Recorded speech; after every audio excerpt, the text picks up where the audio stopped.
talking about why you need to give up being right if you want to be able to play the game at the highest levels. In the game of life, you either play or get played, okay? And I'd rather play to win. And the metric is he who has the most joy wins. That is the metric for measurement if you're winning at the game of life. The best way to be able to create that joy is through health, wealth, relationships, lifestyle, as well as the mental strategies for getting your mind right and being in positive thinking. Stuff that I cover in most of my videos, audios, and articles. But to be able to fully win at the game of life and implement those strategies and win on all those levels, you need to understand the game of life. And one really, really important thing to know about the game of life is that it's not fair and it's not reasonable at all. Okay, some people are born starving. Some people are born with terrible handicaps. Some children are born incredibly sick and live a short life of pain. This is the reality of the game. Okay, it's not fair and it's not reasonable, but you have to play. Okay, you might have some unfair things happen to you.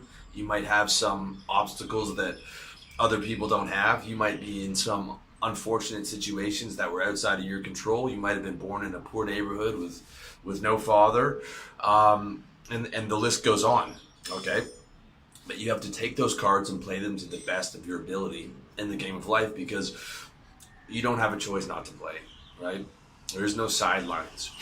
You're either playing or you're getting played by someone else, and they're taking what could have been yours. They're taking the lifestyle that could have been yours. And it's really important to understand that. And to add to that, it's important to understand it's not about deserve, okay? Life is not fair.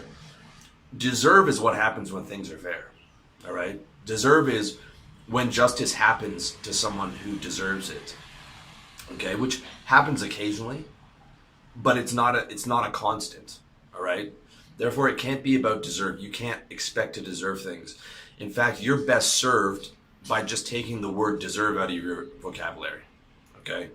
Because deserve is predicated on what should happen, and what should happen in life if life was just and reasonable, but it's not, okay?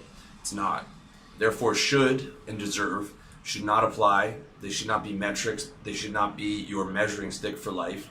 And you should not think about what you should have and what you deserve. It's about what you earn, man. It's about what you go out and take. It's about what you earn. It's about maximizing every advantage.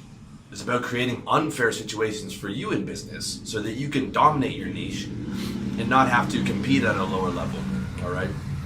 Now, don't get me wrong. I still get frustrated every day about deserve and should.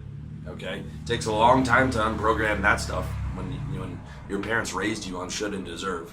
But then I catch myself.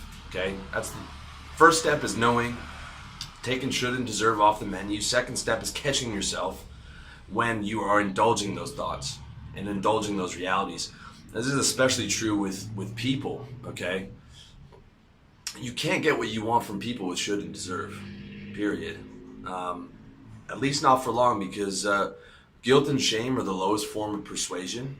And to get what you want, you can't use guilt and shame long term, right?